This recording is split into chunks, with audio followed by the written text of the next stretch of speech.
Recording in progress. Selaku Ketua Dewan Pembina Yayasan Hanida, yang kami hormati Ibu Dr. Haja Yuniarti Arbain selaku Ketua Lumbung Bontang, yang kami hormati Bapak Kahar Muzakir selaku Digital Marketer, serta yang kami banggakan Ibu Ara Mahmud selaku Ketua Yayasan Hanida, kemudian Ibu Cut Emma selaku Ketua Koperasi Hanida, sekaligus sebagai penjajar hukum komunikasi dan kewirausahaan, serta konsultan hak kekayaan intelektual. Dan selamat datang juga untuk Ibu Liena selaku Ketua Lumbung Indonesia. Selamat datang dan selamat bergabung untuk Ibu. Terima kasih sudah ikut berpartisipasi menghadiri acara pada pagi hari ini. Serta para peserta semua yang kami banggakan. Assalamualaikum warahmatullahi wabarakatuh. Waalaikumsalam warahmatullahi wabarakatuh. Selamat pagi, salam sejahtera untuk kita semua. Salam Om Swastiastu, Namo Buddhaya, salam kebajikan.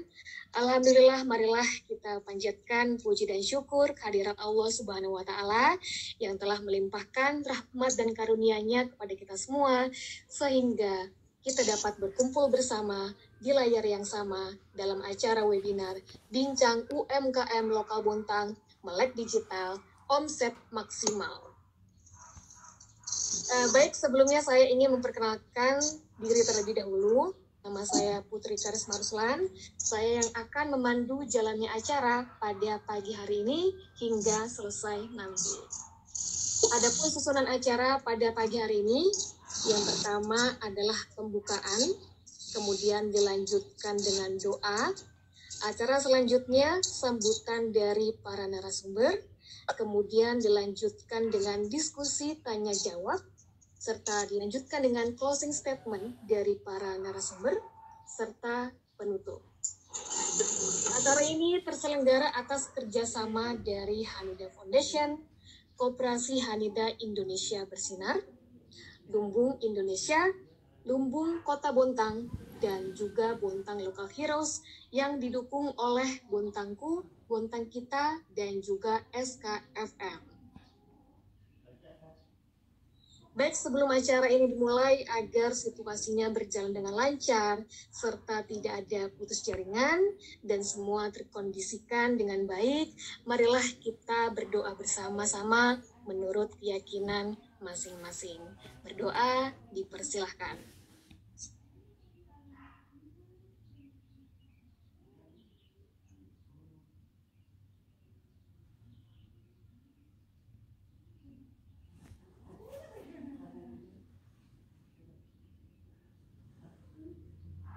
Doa selesai. Nah, biar acara ini lebih dikenang lagi dan akan diabadikan, kita akan sesi foto bersama terlebih dahulu. Jadi siapkan ekspresi kalian seunik mungkin. Jadi mohon untuk operator bisa bantu screenshot.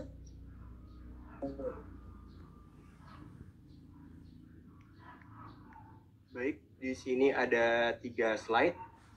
Jadi harapannya teman-teman bisa on cam dulu sebelum kita foto. Di sini ada 3 slide. Boleh videonya dinyalakan semuanya, karena kita akan foto bersama. Buat kakak-kakak, bapak-bapak, ibu-ibu semua yang belum menyalakan kamera.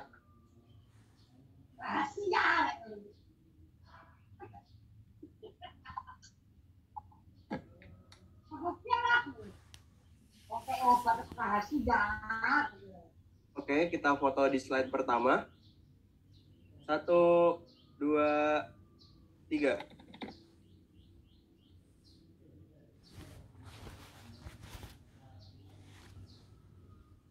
Kemudian di slide kedua. 1, 2, 3. Kemudian di slide terakhir, 1, 2, 3. Oke, terima kasih. Saya kembalikan ke pemandu acara. Baik, terima kasih kepada operator. Baik Bapak Ibu sekalian, sebelum dimulainya acara pada pagi hari ini, maka perlu kami informasikan juga untuk audio dan juga videonya mohon diposisikan, untuk video di-on-kan dan juga untuk audio di-off-kan, agar situasinya kondusif. Baiklah, sebelum ke acara selanjutnya, saya mau nyapa dulu nih sama Bapak Ibu sekalian nih. Saya mau lihat nih antusiasme dari para peserta yang udah hadir nih. Kelihatan dari muka-mukanya masih pagi, masih fresh gitu ya, walaupun ada yang masih off kamera gitu kan, mungkin ada yang sudah mandi atau yang belum mandi gitu kan. Luar biasa, memang semangat ibu-ibu, bapak-bapak pagi ini memang. Dari raut wajahnya aja udah terlihat cerah gitu kan, saking semangatnya mendengarkan pemateri kita pada pagi hari ini. Jadi gimana nih Bapak, Ibu, gimana? Sehat? Sehat. Alhamdulillah sehat. Semoga kita senantiasa dilindungi Tuhan Yang Maha Esa, dijauhkan dari penyakit-penyakit berbahaya, selalu sehat di masa pandemi ini, banyak-banyak minum vitamin, karena sekarang air kelapa mulai susah dicari. Oh ini boleh disertakan sedikit nih untuk Bapak Ibu sekalian nih, boleh share di kolom komentar, kira-kira bagaimana perkembangan omset usaha yang sedang dijalankan saat ini selama PPKM nih? Apakah meningkat atau biasa aja atau bahkan menurun? Nggak apa-apa, kita share bareng-bareng nih kira-kira selama PPKM yang semakin ketat ini apa omsetnya semakin naik atau bahkan turun drastis. Jadi pengen lihat nih di kolom komentar ramainya kayak gimana nih.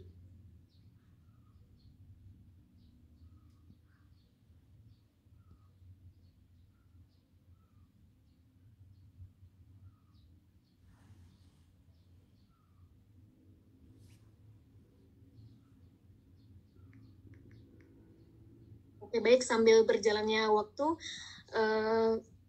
kemudian dimohon untuk para peserta yang sudah hadir untuk bisa mengkondisikan untuk tetap fokus selama acara, dan dimohon untuk mencatat berbagai materi yang akan disampaikan oleh narasumber nanti, karena saat diskusi tanya jawab akan ada door prize menarik. Wah, kalau misalkan udah soal door prize nih pasti pada semangat banget nih. Banyak banget yang mau nanya nih pasti nih. Wajahnya langsung berbinar gitu ya setelah mendengar door prize tuh. Baiklah, sambil berjalan, acara selanjutnya akan ada sambutan. Tapi sebelumnya izinkan saya untuk membacakan profil beliau. Beliau adalah Ibu Sri Suparni Bahlil. Beliau lahir di Sragen, Jawa Tengah pada tanggal 15 Agustus 1979 dan beliau merupakan istri dari Bapak Menteri Investasi yakni Pak Bahlil Ladalia dan beliau merupakan Ketua Dewan Pembina Yayasan Hanida. Nah, untuk informasi bagi yang belum tahu, Hanida ini singkatan dari Harapan Indonesia Gemilang. Jadi Hanida ini merupakan suatu lembaga yang akan membentuk harapan untuk mewujudkan masa depan Indonesia yang gemilang melalui pendidikan juga pelatihan demi meningkatkan kesejahteraan. Untuk itu, mari kita sambut Ibu Sri Suparni Bahlil. Kepada Ibu Sri, dipersilahkan.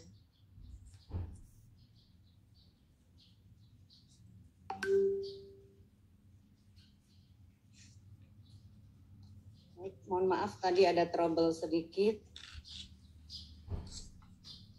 Bismillahirrahmanirrahim. Assalamualaikum warahmatullahi wabarakatuh. Waalaikumsalam. Waalaikumsalam warahmatullahi wabarakatuh. Selamat pagi, salam sejahtera untuk kita sekalian. Om Swastiastu, Namo Buddhaya, salam kebajikan.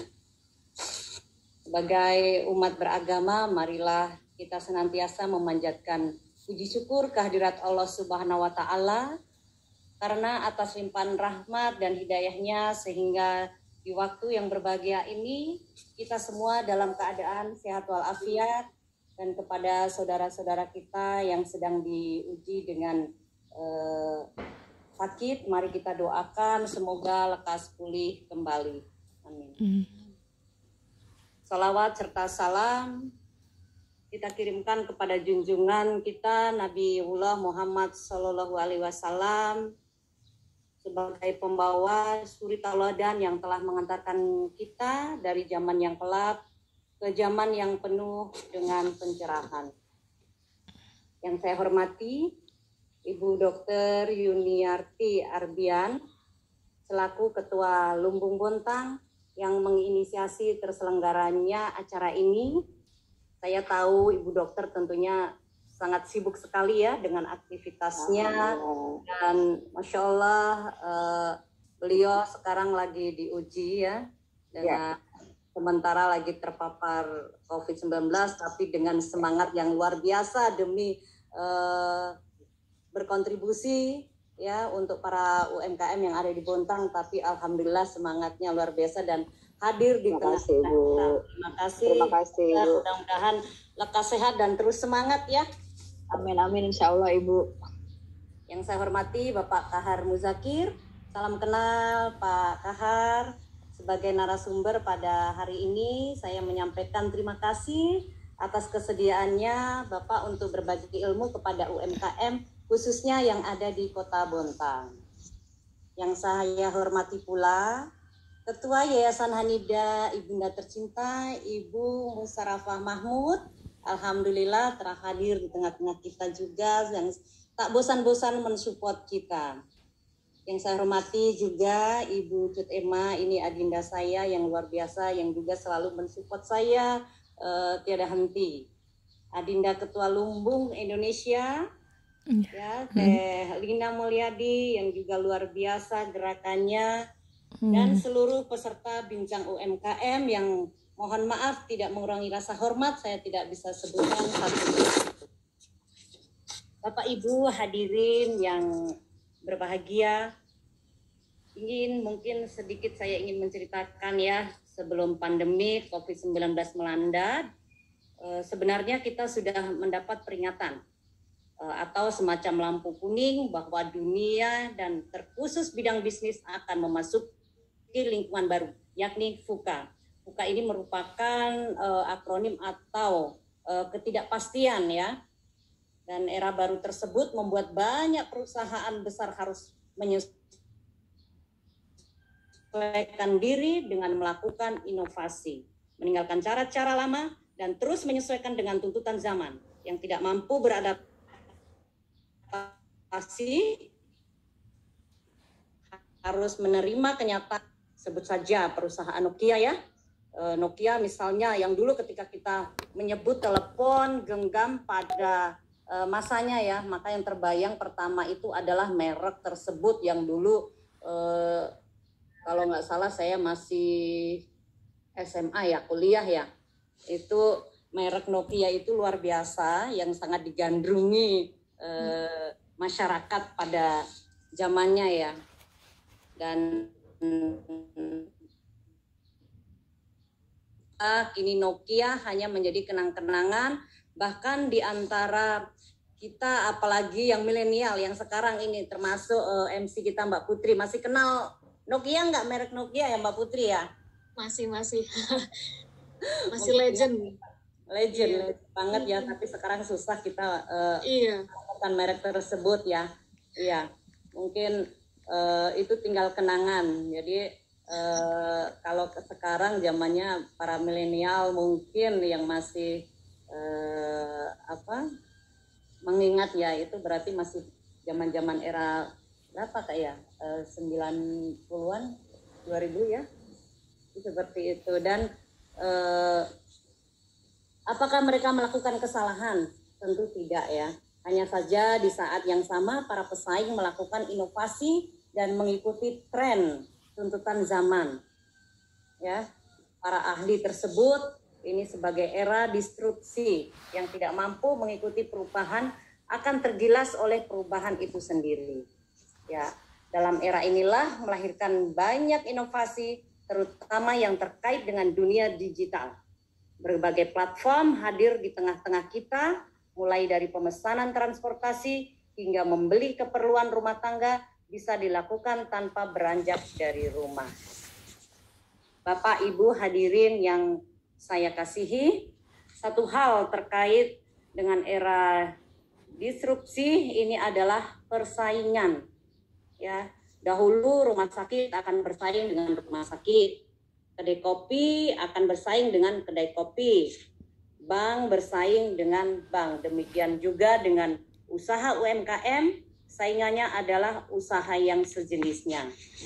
Tapi di era disrupsi ini saingan usaha bukan dari usaha jenis, bukan pesaing, bisa tidak kelihatan. Misalnya saat ini rumah sakit tidak hanya bersaing dengan rumah sakit, tetapi bersaing dengan platform digital, karena saat ini tersedia banyak aplikasi yang menyediakan konsultasi kesehatan hingga pembelian obat sampai obat itu tiba di rumah. Tentu ini Ibu Dokter Yuyun juga tahu dan fasih tentang ini ya Bu Dokter ya. Siap Bu. Perbankan juga tidak lagi bersaing sesama perbankan, tetapi bersaing dengan penyedia aplikasi fintech atau financial technology. Kedai kopi atau makanan tidak lagi bersaing secara konvensional, tetapi bersaing dengan dunia digital. Oleh karena itu, titik tekan yang ingin saya sampaikan adalah kita perlu berubah dan menyesuaikan dengan zaman, termasuk cara kita dalam memasarkan produk atau jasa yang kita miliki sekarang. Terkait dengan itu, beberapa hal tersebut, Yayasan Hanidah sebagai lembaga nirlaba yang konsen pada kemajuan UMKM terus mendorong untuk melakukan baik pelatihan maupun pendampingan agar UMKM kita bisa bertahan di era disrupsi ini. Sebagaimana kita ketahui bersama bahwa dunia tidak terkecuali Indonesia saat ini mengalami masalah yang amat serius, yaitu masalah pandemi COVID-19.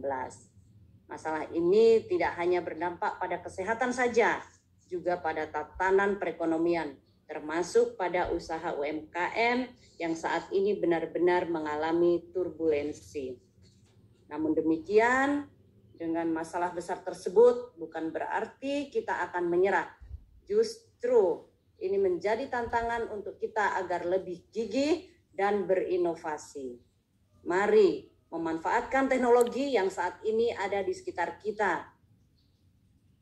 Dan misalkan ada WhatsApp, Facebook, Instagram, dan lain-lain sebagainya bisa menjadi media dalam memasarkan produk dan jasa kepada konsumen. Jangan ragu, apalagi gengsi untuk berjualan atau berdagang. Bukankah Nabi Muhammad SAW telah memberikan contoh sebagai pebisnis yang ulung pada zaman dahulu kala, bahkan disebutkan juga ya, pintu-pintu rezeki diantaranya dari pintu pedagang. Hadirin yang saya hormati, sebagaimana kita melihat kondisi saat ini ya, salah satu yang ingin saya pesankan untuk kepada kita semua, untuk menyemangati dan untuk kita saling berkolaborasi. Karena dengan berkolaborasi, kita bisa melengkapi satu sama lain. Bisa saling menghidupkan, bisa saling membantu, dan banyak saling yang lain yang bisa kita lakukan bersama. Tetap optimis dan semangat. Percayalah, di ujung lorong yang gelap selalu ada cahaya. Dan di akhir sebuah kesulitan pasti akan ada kemudahan. Terima kasih.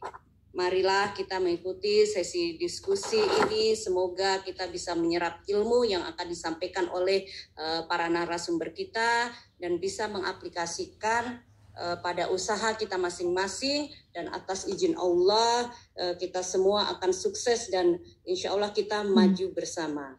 Mari doakan juga bagi sahabat-sahabat kita yang sedang diuji dengan sakit, mudah-mudahan diberi kesembuhan dan kita semua saling mensupport dan saling menyemangati.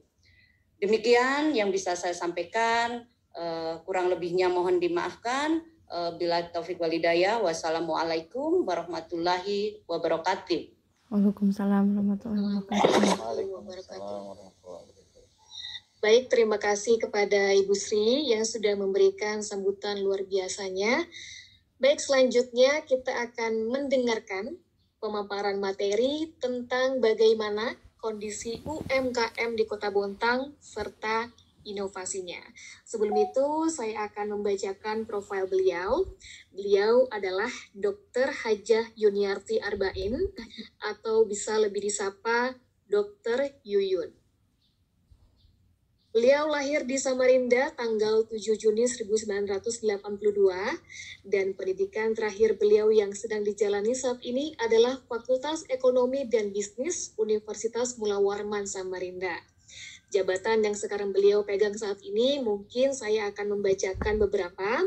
Yang pertama, owner dari Rumah Sakit Amalia Bontang dan juga Ketua Lumbung Bontang. Untuk informasi, jadi Lumbung ini adalah sebuah komunitas untuk wadah bagi para pengusaha, investor, petani, peternak, dan pelaku UMKM agar bisa bersinergi luas dengan lembaga dan tujuan utamanya untuk meningkatkan kesejahteraan anggota termasuk para pelaku UMKM. Baiklah, mari kita sambut Ibu Yuyun. Kepada Ibu Yuyun, dipersilahkan.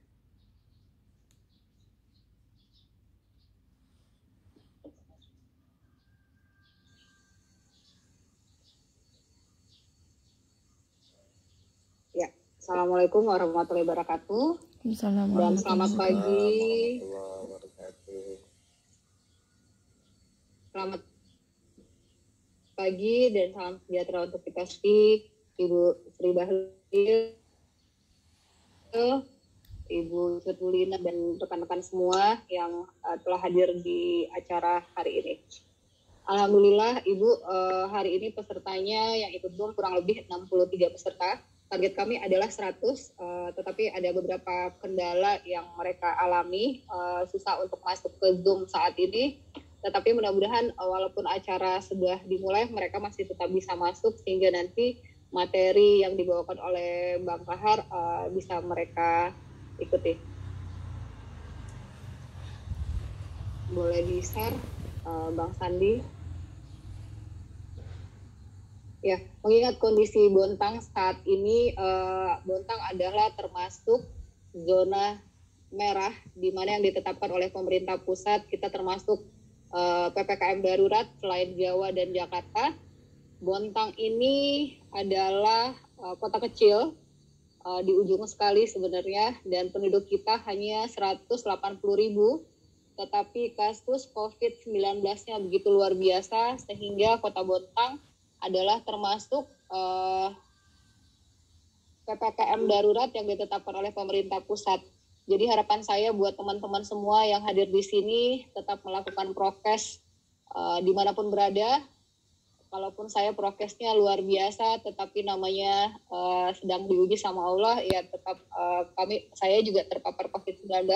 Dan alhamdulillahnya saya masih bergejala ringan, sehingga sampai saat ini saya masih bisa membawakan acara tersebut. Kita mulai ya, Bapak dan Ibu semua. Jadi PPKM di era pandemi, apakah bisa kita bertahan? Jawabannya kita lihat lebih lanjut. Menjalankan bisnis di masa PPKM, apakah bisa bertahan? Iya, saya bilang kenapa? Pandemi memiliki efek besar terhadap kondisi perekonomian masyarakat dan memiliki dampak besar terhadap dunia bisnis, terutama usaha mikro. Usaha jual beli tidak akan pernah hilang, yang berubah adalah caranya. Sehingga kita sekarang di era PPKM dituntut untuk bagaimana kita bisa berinovasi, bagaimana kita bisa menciptakan satu karya yang orang lain tidak punya, atau bahkan yang orang lain belum berbuat. Di masa pandemi yang membuat perubahan yang sangat besar, banyak usaha besar dan kecil yang tumbang, sehingga Lumbung mengadakan acara tersebut. Karena memang alhamdulillah saya dipercaya sebagai ketua Lumbung, sehingga kami mempunyai grup, bukan hanya di Lumbung, tetapi ada grup UMKM Kota Bontang, yang dimana mereka sangat mengeluhkan adanya penutupan jalan kota. Jadi di Kota Bontang sekarang adalah penutupan jalan-jalan utama di Kota Bontang itu ditutup mulai dari jam 5 sampai jam 12 malam. Sehingga kayak teman-teman di Grab untuk mengantar makanan harus berputar balik. Terus penjual kaki lima, gerobak bakso, mau berjualan ke arah tersebut tidak bisa, harus berputar balik. Dan itu semua memerlukan penghitungan. Kalau di sisi marketing adalah penghitungan berapa bensin yang harus mereka keluarkan, berapa jarak yang mereka harus tempuh kalau mereka harus berputar. Sehingga inovasi kami adalah di Lumbung mengadakan acara tersebut. Mulai menyadari proporsi jualan online lebih besar daripada offline. Jadi sekarang kita bukan hanya offline, jadi di masa pandemi ini kita bukan hanya bertatap muka dengan penjual dan pembeli, tetapi sekarang yang harus kita lakukan adalah menjual online. Di masa PPKM harus mulai merubah pola penjualan menjadi 90% online dan 10% offline. Artinya, yang tadi saya bilang bahwa 90% kita harus menguasai bagaimana caranya menjual secara online. Dan 10% ya tatap muka.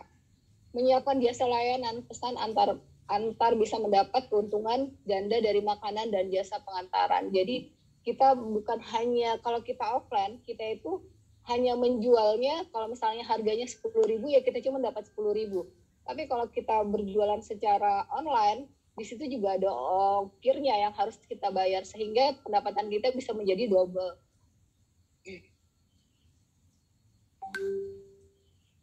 Membuat produk atau usaha yang relevan. Pada masa PPKM, banyak produk, terutama usaha kuliner, menjadi tidak relevan karena larangan makan di tempat, sehingga pemilik usaha perlu memikirkan produk dan kemasan yang menarik, sehingga konsumen tertarik untuk memesan secara online. Saat ini juga PPKM di Kota Bontang adalah kita tidak boleh makan di tempat, semuanya take away. Jadi sehingga teman-teman juga merasa, oh dagangan saya sepi ya. Dan harus kita pikirkan sekarang bagaimana sih mengemas supaya pada saat mereka take away itu menarik, dan mereka pada saat datang nggak mesti harus duduk, tetapi take away aja udah membuat mereka nyaman sekali gitu loh, dengan melihat kemasannya dan melihat mungkin tata ruangan yang ada di dalam semenarik mungkin. Ingat, jangan pesimis, harus selalu optimis. Karena PPKM adalah masa transisi usaha kita untuk mulai merintis jalur penjualan secara online. Sehingga ketika PPKM berakhir, usaha kita sudah mempunyai akar yang kuat dari penjualan online. Karena memang di masa yang akan datang sudah tidak ada lagi offline, tetapi sekarang adalah saatnya kita memulai online. Kalau menurut saya tidak ada kata terlambat untuk memulai sesuatu, sehingga buat teman-teman yang ada di sini, Bapak Ibu yang hadir di sini, kita mulai belajar bagaimana sih membuat strategi untuk berjualan secara online. Salah satunya adalah perbanyak ilmu mengenai online delivery. Seringkali pelaku usaha mikro merasa bahwa jika memiliki usaha yang enak dan disukai, banyak orang akan menarik orang untuk terus membeli. Padahal di era digital, sehingga informasi lebih mudah didapat. Kita akan bersaing dengan banyaknya kompetitor. Produksi yang bagus tidak cukup, perlu usaha kreatif untuk memesan di era digital. Kita perlu mengenal istilah ghost business, melakukan usaha rumahan tetapi mengandalkan usaha pemasaran secara online, digital, sehingga mengurangi biaya sewa tempat pada konsep ini. Dan sekarang banyak anak-anak muda, terutama yang di kota Jawa, mereka tidak perlu menyewa ruko, tetapi mereka hanya di rumah. Salah satunya adalah pemateri kita nanti, Bang Kahar. Jadi beliau itu punya bisnis, tetapi bisnisnya hanya di rumah, dan alhamdulillah pencapaian targetnya begitu luar biasa. Penting tidak sih kita membuat judul iklan di media sosial? Ya, penting sekali. Sebagai contoh, ada riset mengatakan bahwa orang yang membaca caption sehingga di Instagram judul yang menarik akan membawa dia membaca isi di bawahnya dalam waktu 3 detik. Jadi buat teman-teman semua, Bapak Ibu yang ada di sini, jika mempunyai Instagram, itu juga bisa digunakan media yang lain, Facebook ataupun WA. Jika target konsumen tidak tertarik membaca isi promosi, berarti apa yang ingin kita sampaikan terlewatkan. Artinya produksi kita tidak terjual. Contoh, mungkin Bapak Ibu sudah pernah melihat Instagram saya. Saya sendiri itu membuat riset secara pribadi sebenarnya. Kalau saya mengupload sesuatu informasi dengan tidak menggunakan lagu-lagu, itu yang melihat hanya 500, 700. Begitu saya membuat secara menarik dengan menggunakan lagu, terus dengan kata-kata yang menarik, ternyata yang melihat luar biasa sampai 2000. Jadi di situ pun saya melihat, oh ternyata saya harus berbuat seperti ini sehingga orang-orang pengikut saya di Instagram bisa melihat story saya. Itu yang pertama. Yang kedua, saya juga melakukan penelitian sendiri. Jam-jam berapa sih mereka melek untuk membuka Instagram? Itu juga saya lakukan.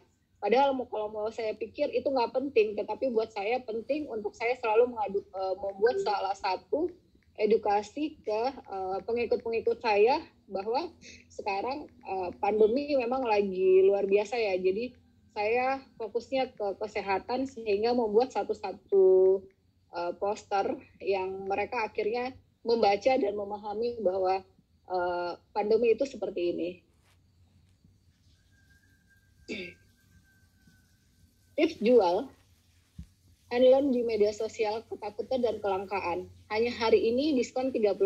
Ini contohnya. Bakso lava hanya tersedia 100 porsi.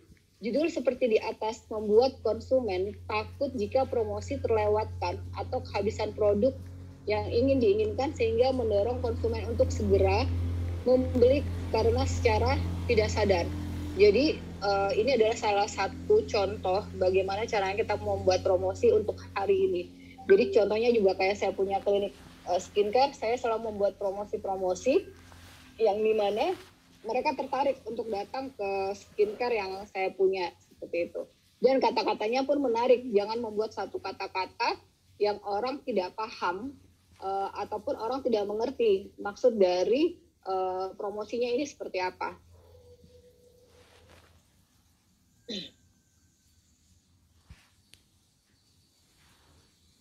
Nah, ini adalah salah satu contoh yang untuk tampilan angka. Baju murah hanya 100.000 dapat 3.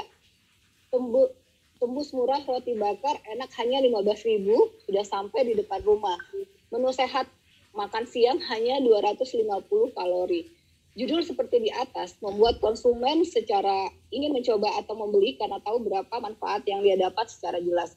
Ini adalah salah satu contoh yang kita buat untuk membuat satu promosi di mana kata-katanya sangat jelas sehingga saya sebagai pembeli atau pembaca itu paham, oh kalau saya beli saya punya uang 100.000, saya dapat 3 baju nih gitu ya.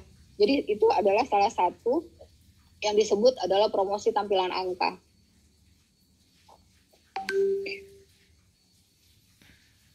Nah, ini adalah garansi. Ini contoh salah satu untuk garansi. Dalam 30 menit tidak sampai gratis, dalam waktu 30 menit tidak sampai gratis pengiriman. Jasa jika rasa tidak enak, uang kembali. Jika ada ayam lalapan yang lebih enak, uang kembali. Adanya penawaran dan garansi membuat konsumen menjadi penasaran untuk mencoba. Ini juga jika teman-teman berani untuk melakukan garansi, semua orang pasti ingin mencoba. Jadi resikonya adalah pada saat mereka merasa tidak makanan itu tidak enak, dan saya yakin mereka juga tidak akan pernah kasih kembali ya makanan yang sudah dia beli. Terus kalau dia sudah rasa terus tidak enak, tidak akan mereka kasih kembali sih, sepertinya seperti itu. Tapi ini adalah salah satu contoh bagaimana kita membuat poster yang memakai garansi.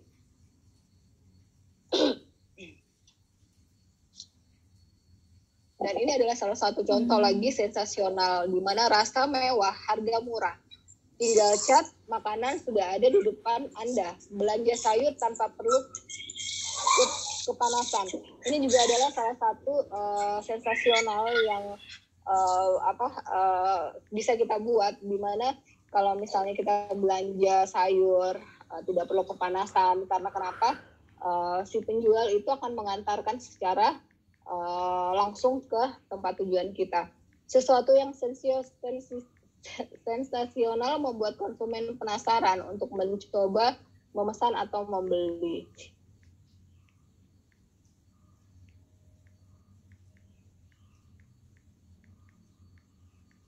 Ini adalah contoh dengan kata-kata pertama atau paling. Ayam geprek paling pedas di Bontang. delivery sayur paling ramah di Bontang, Bawis Gami online pertama di Bontang. Ini juga salah satu membuat satu makanan yang mungkin hanya ada di kota Bontang. Sehingga orang-orang yang membacanya penasaran, oh ini ada yang baru nih di kota Bontang, sehingga mereka akan mencoba membeli. Strategi menggunakan kata pertama atau paling mempunyai efek besar terhadap ketertarikan konsumen untuk membeli. Biasanya kalau kita mempunyai satu produk yang baru, itu antusias masyarakat atau pembeli itu begitu luar biasa. Sehingga kita bisa menggunakan kata-kata ini untuk menarik pembeli.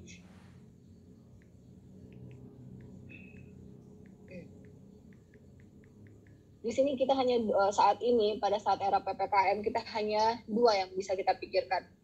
Kita harus berinovasi atau kita mati. Dalam artian, siapa yang bertahan itulah yang kuat. Yang tidak bertahan, ya saya bilang stop sampai di sini. Kita nggak akan bisa berbuat apa-apa lagi di era PPKM.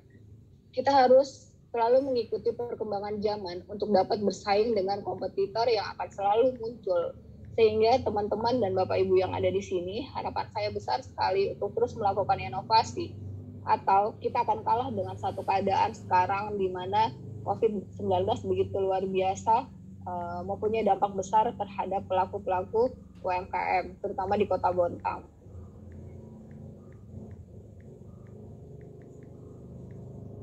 Menggunakan teknologi digital untuk inovasi menghadapi kondisi PPKM. Menggunakan teknologi digital untuk pemasaran membuat usaha lebih produktif dan efisien. Naikkan penjualan dan brand lewat promosi di Instagram, Facebook, dan WhatsApp. Jadi buat teman-teman semua, saya yakin bahwa Bapak dan Ibu yang hadir di sini mempunyai Instagram, Facebook, WhatsApp. Kalaupun nanti HP-nya, oh saya nggak punya HP, oh saya nggak bisa.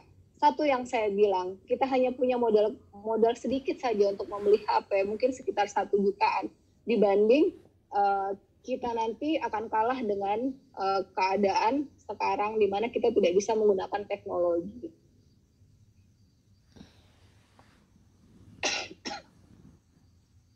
Nah ini yang tadi saya bilang adalah beberapa mungkin Bapak Ibu di sini, saya nggak bisa dok karena saya gagap teknologi, saya nggak pernah tahu dan sebagainya.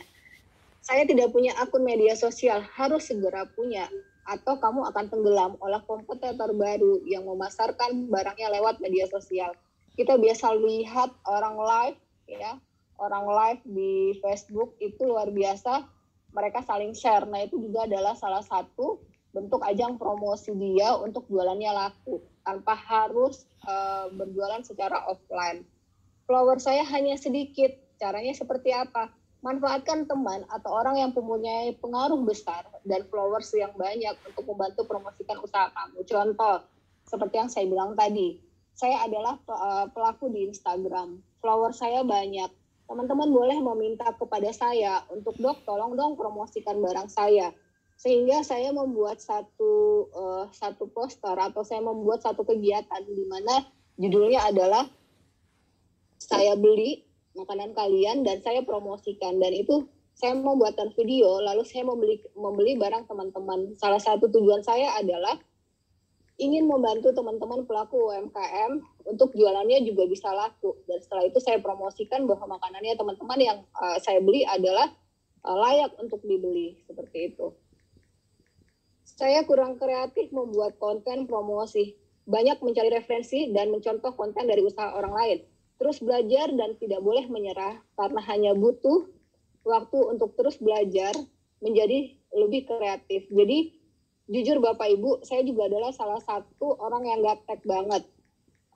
Mungkin IT saya juga tahu kalau ada apa-apa saya selalu meminta tolong ke beliau. Tetapi saya tidak boleh tergantung sama beliau terus, sehingga saya sekarang sudah mulai untuk membuat sendiri bagaimana caranya membuat poster di Instagram, bagaimana saya harus membeli app store yang murah tetapi bagus untuk saya pakai untuk ajang-ajang promosi dan sebagainya.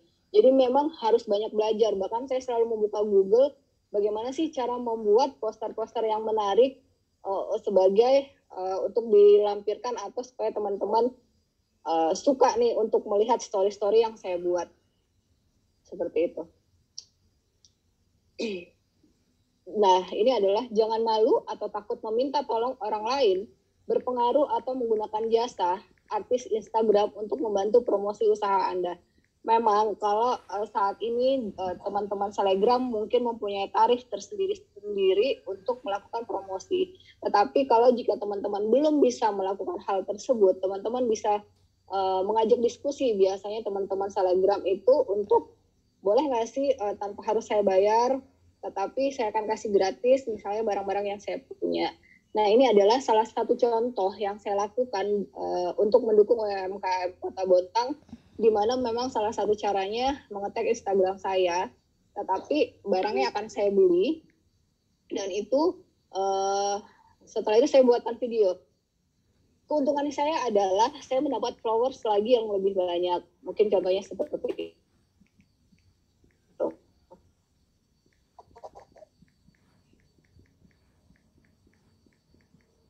Database konsumen, tambang emas usaha atau bisnis Anda. Catat atau minta nomor telepon pelanggan Anda, simpan dalam bentuk database di grup handphone Anda. Secara rutin, kirim promosi produk Anda kepada mereka, sehingga terjalin ikatan secara tidak langsung untuk membeli produk Anda. Ini saatnya, jangan tunda lagi, bangun database konsumen Anda. Jadi, kalau teman-teman punya usaha, itu kan biasanya mereka pesan lewat WhatsApp teman-teman atau lewat SMS teman-teman. Itu nomor HP-nya dicatat. Kalaupun kita misalnya nggak punya komputer, dicatat manual juga nggak apa-apa. Begitu teman-teman, Bapak Ibu di sini mempunyai satu promosi, itu semuanya harus dibuat. Maksudnya harus dikirimin ke tadi yang kita catat di WA ataupun lewat SMS, itu kita kirimkan ke mereka sehingga mereka tahu nih, skincare-nya Dr. Yuyun sekarang lagi promo loh. Oh, kalau kayak gitu saya bikin jadwal deh. Saya bikin jadwal, mereka harus datang. Atau enggak, saya datang karena hari ini lagi ada promo 30%. Jadi yang saya lakukan adalah, contoh seperti bisnis yang saya buat, itu semua nomor HP yang pasien-pasien yang datang ke saya, jadwal kontrolnya sudah saya tahu. 12 hari setelah mereka datang,